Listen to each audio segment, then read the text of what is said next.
Hello, welcome to Screen Talk with yours truly, Nomfanelo. So, Matt Damon and Ben Affleck, they appeared on Joe Rogan's podcast to promote their Netflix movie, The Rip, which I just finished watching a few hours ago before this recording. And I say it's okay with the movie. It's enjoyable, I would say, as an action thriller movie. It has its moments here and there, but I would say it's enjoyable. So, there's a clip here from their podcast interview that has gone viral, I think for obvious reasons. So, with the clip here that I'm going to show you from Twitter. So, if you want to watch the full podcast interview, it's already out on YouTube and I'm sure on other platforms as well too. So, they Matt Damon and Ben Affleck, they talk about how Netflix has changed filmmaking essentially. So the person here essentially gave a summary on the clip itself. So let's just play it, shall we, soon as I make you full screen. Experience of watching at home, I think, you're watching in a room, the lights are on, other shit's going on, the kids are running around, the dogs are running around, whatever it is. You know what I mean? It's just a Yeah. very different level of attention that you're willing to, or that you're able to give to it. And that has a big effect. And it also ends up having an effect, or is starting to have an effect on how you make movies. Like, for instance, So I would love to know, do you have a preference in terms of watching movies either at home or in theaters? Like, is there a difference to you, or does it not matter? I would love to know your thoughts on that in the description. I would say for me, it's a bit different. I feel like these days because in the theater, at least, I could fully pay attention unless if there's someone out there in the audience that's using their phone or they turn their phone on brightness and all of a sudden, which becomes distracting. While like at home, sure I could watch it on my own pace, but I just feel like because I live with other people, there tends to be other distractions and stuff. So, um, but yeah, I think for some people it probably just doesn't matter in terms of where they watch movies and stuff. But just wanted to put that out there. So let's continue. Netflix, the standard way to make an action movie that we learned was, you usually have like three set pieces, one in the first act, one in the second, and one in the third. And, they kind of ramp up in the big one with all the explosions and you spend most of your money on that one in the third act. That's your kind of finale. And now they're like, can we get a big one in the first 5 minutes to get somebody, we want people to stay Yeah. tuned in and it wouldn't be terrible if you reiterated the plot 3 or 4 times in the dialogue because Now that's like messed up though, where apparently Netflix wants wants wants you to put an action sequence like right at the beginning, or do something to keep the audience, I guess, paying attention and all that stuff. I don't really agree with that. Again, it probably depends on the movie itself, but to do that as a mandate, I'm not on board with that one. So I wonder though if they base this off their data in terms of viewing habits. Now, probably there's multitude of reasons why people would either pause during certain moments or not, but yeah, it's just messed up. That this is happening.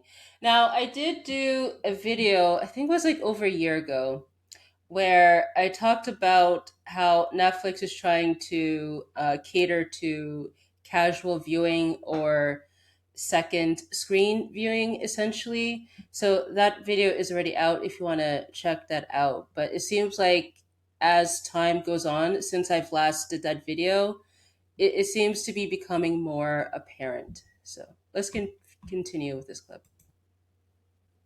people are on their phones while they're watching, you know what I mean? Oh, And so no. then it's going to really start to infringe on Creatively. how we're telling the But then story. you look Yeah, and I find it's weird that I hope not all people do this, but I guess with some people they decide to do other things while they have the movie or show in the background. I feel like that's quite insulting though, because I think if they wanted to do that, just play a podcast, an audio podcast, or like a radio play, audiobook, or something that doesn't demand your attention on the screen.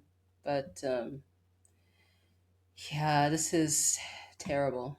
Good adolescence, but didn't do any It of didn't that do shit, any of and that. it's Yeah, fucking yeah, great. You know what I yeah, mean? yeah, So I think it's dark too. It's yeah. tragic and intense. It's like guy who finds out this kid's accused of murder, and it's like, you know, and there's long shots in the back of their head. They get in the car, nobody says anything. I think there are those. Look, these I wish that ideas, were like that you do feels this more trick, like the do that trick, exception. you Though. know. It's so masterfully made that it feels a little more like the exception. I hope it's not. My I mean, feeling is just that it demonstrates that you don't need to do any of that shit to get people. You know what I mean? Like, and I think, yes, like, look, hey, the town had the action thing in the beginning, the first 5 minutes, because you know what I mean? Like, it's a common trick that you would go like, let me grab them and get them invested in them. It's like the movies that start with the hero hanging from the cliff, and now we're going to flash back to the beginning and tell you how they got there. I always feel like complaining about it makes me feel like one of these guys was like, when I was a boy, like you always want to freeze the culture at the time when you, I don't know, felt more like, we didn't used to have these phones. The fuck are all these phones? And everybody's looking. And I've seen some reactions where people are trying to say, "Oh, they're like the old man yelling at the clouds, essentially complaining about how things are changing, essentially in terms of viewing habits and how things are made and all that stuff." But yeah, it just feels quite different in terms of what I don't know if it's just Netflix specifically. You could argue that's happening with streaming in general, in terms of how that's being, I guess, influenced in terms of how, films and TV shows are being made today. But of course, there's the exceptions to the rule, obviously. I get it. Yes, it's true. Also, it's like supply and demand. People want to look at their phone. They can look at TikTok. They want, they're going to do that. I think what you can do is make shit the best you can. Make it really good. And, people can still go to the movies. Not like, I think we have this idea that's like an existential threat. Everything that comes along is going to destroy everything. Instead of like, what history suggests is that there's like marginal encroachments, things shift. Yep, as television came along, there was less theater going. And that's still going to happen. And people are still going to go to the movies because of what you said. Like, it feels like a cool thing to do. I'm going to go see The Odyssey, I guarantee you, in a theater, no matter what. Yeah, I agree. I think people like if there's something that they really want to watch, they'll probably go see it in theaters, or some will choose to go see it at home. It probably depends on the situation. Maybe like it could be financial reasons because cost of living keeps rising up, so they're not able to afford to see it in theaters, or it could just be personal preference. Maybe they're just not fans of seeing stuff in theaters for whatever reason. But I think, yeah, just regardless, people will always show up to see whatever they want to watch. Fewer of them. And you could argue that's because I have more choice or whatever it is. It's hard to fight supply and demand. That's the trick, right? If people want to watch a bunch of stuff at home because they invested in TVs and cost us money, they will. So, okay. But the upside of that is like, I can try to do something, hopefully that's like, that actually doesn't need to, have the most urgency to get you to come to the theater with your family. That's a little more experimental or risk taking or whatever in that way. Well, you got to adapt. I mean, there's no way you're going to change people's viewing habits now. No. I mean, what percentage of Netflix is actually watched on phones? It's got to be pretty high, which is insane. Yeah. Even watching on a laptop for me is kind of sucks. You know? It sucks. Yeah, I do find it's I do find it's kind of weird to watch stuff like either like on the phone or on the laptop in terms of like full length movies and shows. But I think at first, but then now I just become more like accustomed to it as part of the norm. But yeah, I would say at first, yeah, it was just kind of weird to watch the full length stuff on the phone, because I would watch everything else on the phone, such as YouTube videos, social media content, and so forth. But yeah, also too, it kind of sucks about the whole adaptability part of it as well too. Because I just hope that just because viewing habits have changed for whatever reason does not necessarily mean that the quality of the movie has to change as well too. Again, in terms of quality, it's all subjective, obviously, but yeah, let's just continue. The joke that I like to make with every director I work with, like when they're really puzzling over a shot or really grinding out something, I go, it's not going to look as good on the phone. When just everyone gets angry. It takes the wind out of their fucking sails. No, that's going to look great. This fucking bigs, but keep fucking around and lighting that. We'll also, It is weird though, the concern for the algorithm, like making sure that people watch. Like, look, we've got data that shows within the first 5 minutes when this happens, they tune out. So it's like my buddy Tony Hinchcliffe. Yeah. He's got Kill Tony, and now it's on Netflix, and so they're giving him notes now, and they can give him but they're not telling him what to do, but they're saying like this is when people are tuning out, and so let's just so you have that. Yeah. So I just wonder, yeah, with the data, like how concrete those are. Again, it could be, people pause it for maybe they had to go to the bathroom, whatever. Or maybe it could be just out of boredom. We just don't know for sure. And in terms of like directors having to, um, I guess, worry about how it's going to look on the phone. I don't know what to think about that, to be honest, because I imagine for most directors out there, they want their movie to be shown on the biggest screen as possible, most theaters, most likely. But maybe it depends on the person. Some worry about that stuff more than others. But yeah, that's interesting, I would say. The data now decide how you want to edit things. That's like, Yeah, which slippery is slope. it moved towards more IP, and right. Because it was and- hard to get people to come to the movies. Everyone got scared and thought, well, has to be a sequel or a superhero movie. and to so justify an being a interesting little movie, kind of in the '90s when we kind of came onto the scene. There were a lot of really good independent movies that were being made. There was, it was a really great time to be making movies. They were making daring movies, and then everyone just got way more conservative because it's huge. Like the business is so different theatrically and streaming, because to put out a movie theatrically, you have to put so much more money behind it to publicize. Like you're trying to get You're everybody spending about what the budget was to make it to advertise. Because you got get 50% of the theatrical. Yeah, because you split it with the movie house, right, through the exhibitor. So $25 million movie to break even, you got to make $100 million. I mean, that's wild though. Like it's like wow, wow, wow, wow, wow, wow. And yeah, I guess you could say they have a point in terms of how movies way back when, or when they were breaking out, were more risk taking and all that stuff. You could argue probably that's still happening today up to a certain extent, but yeah, wow, just fascinating that you have to make so much money just to break even. It's insane. And so, and you got to get everybody to not only know about the movie, but to show up like that Friday night, like that specific time, for that specific movie. And so, to cut through all the noise that people are contending with, and So it just becomes about risk, and nobody wants.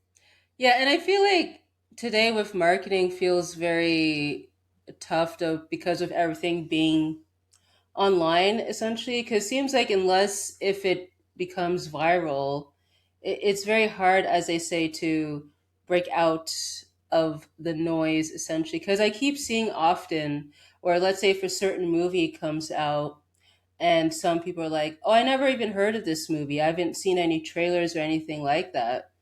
So yeah, I mean, there could be a whole conversation in terms of like how stuff is marketed today and whether those are effective or not. Um, there could be like case study in regards to Marty Supreme in terms of how that movie was marketed, because I've seen many people say that it was more effective, but felt it wasn't reflective of the movie itself. While people they hated the marketing for that movie generally, but yeah, like I think it seems like these days to cut through the noise, you have to consider all options when it comes to marketing and not just focus on one specific lane, if that makes sense.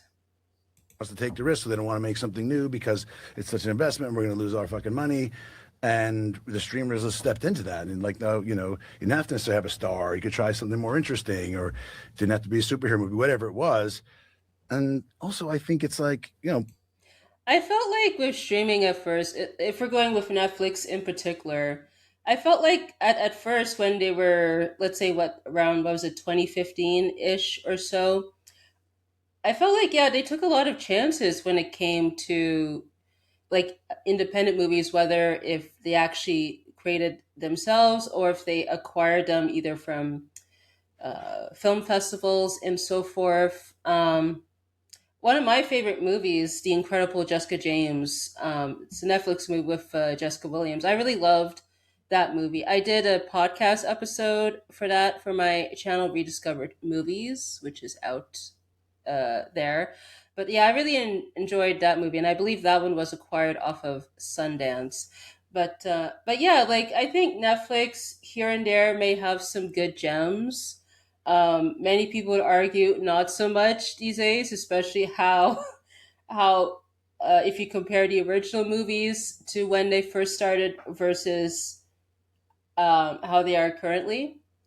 But yeah, I felt like at first they took chances, and probably as time went on, they decided to pivot to cater more to a more, I don't know, maybe casual audience or general audience, whichever you want to describe that. frankly, like people my age, like it's first of all, it's expensive, right? You take your whole family, it's $100. You're on a streaming service, $20 a month. You can watch all you want, so you can't be cavalier about like you're just gonna price it however the fuck you want and expect every.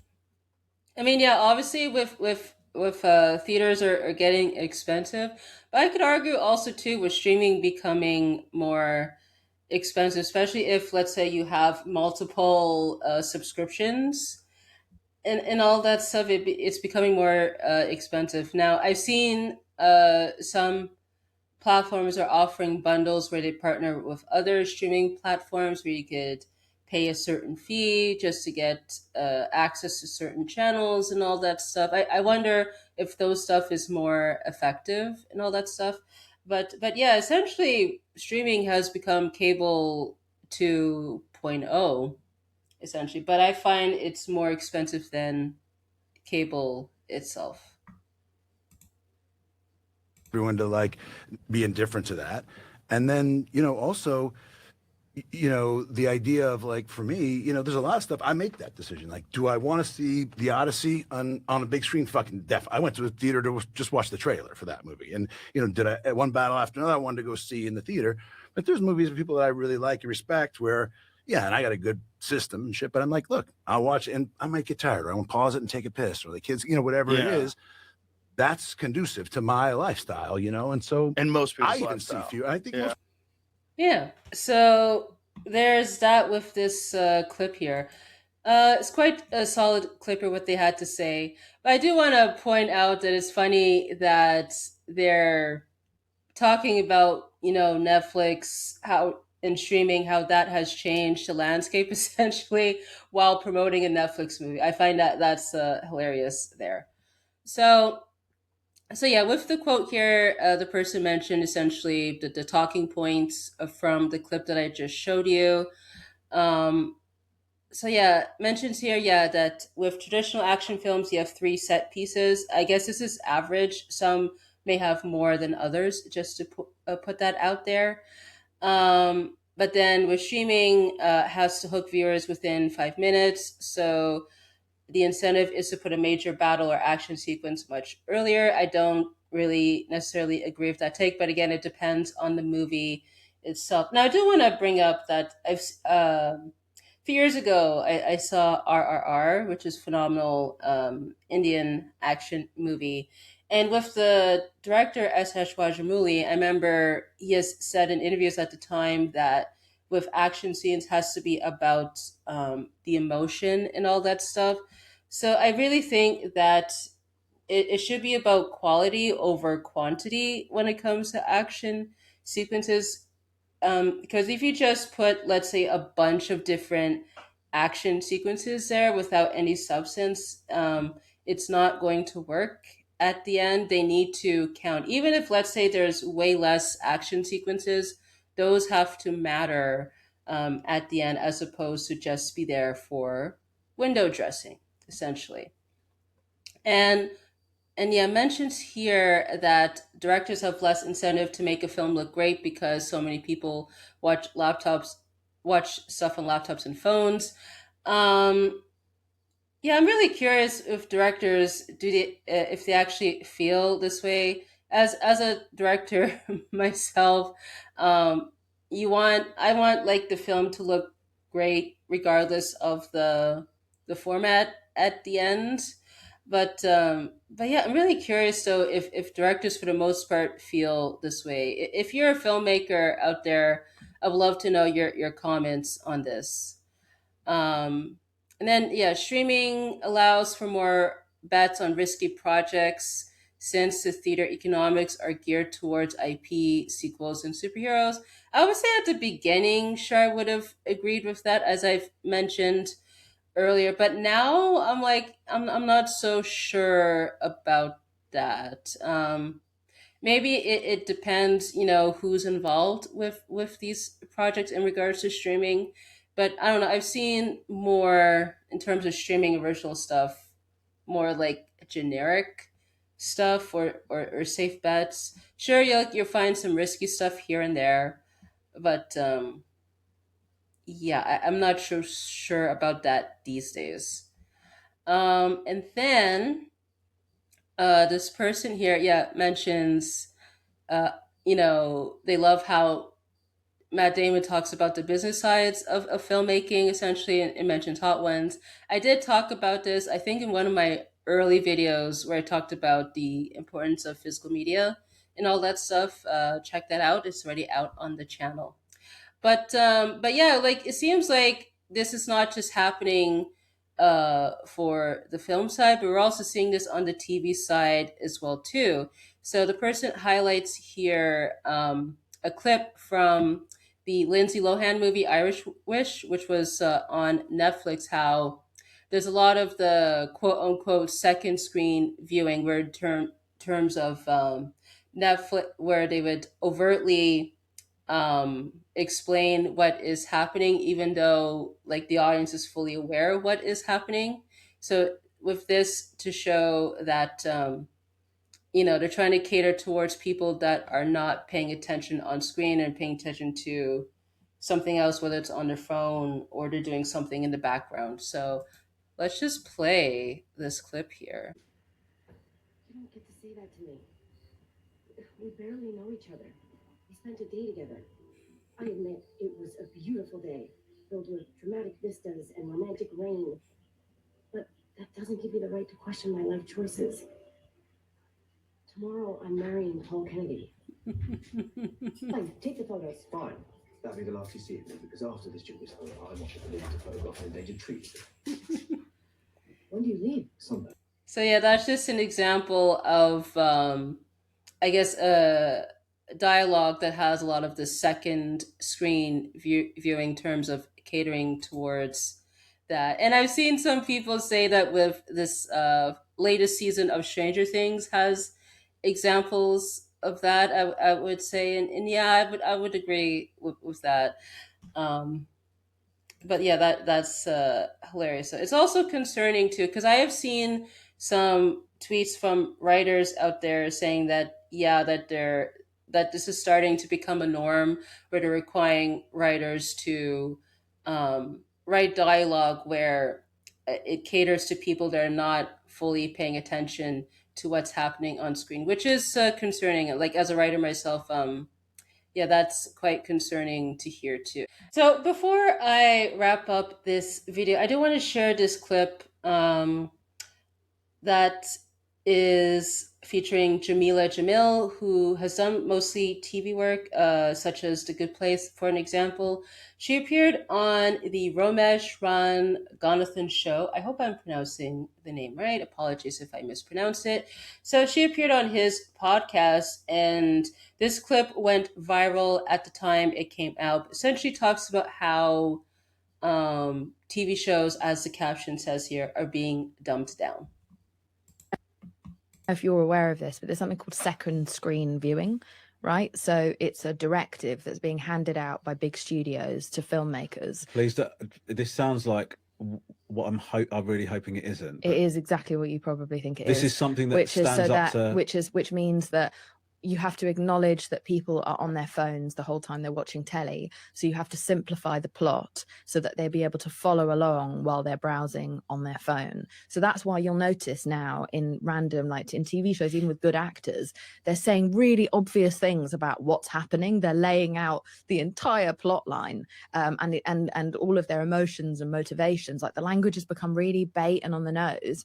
And that's because they're being told, the writers, that they have to write in a way that someone can carry on with doom scrolling or shopping online while following it in the background. So nothing can be too complex, nothing can be too high end. It has to be like we are purposefully dumbing down content, and that is leading to a less nuanced, less interesting, less thoughtful society. I find this stuff to be messed up though, with the whole second screen viewing and how it seems like now that's being mandated for writers and other creatives to follow. Now, at least like there are shows and I'm sure films out there that don't cater to this. I know Adolescence is an example that's on Netflix.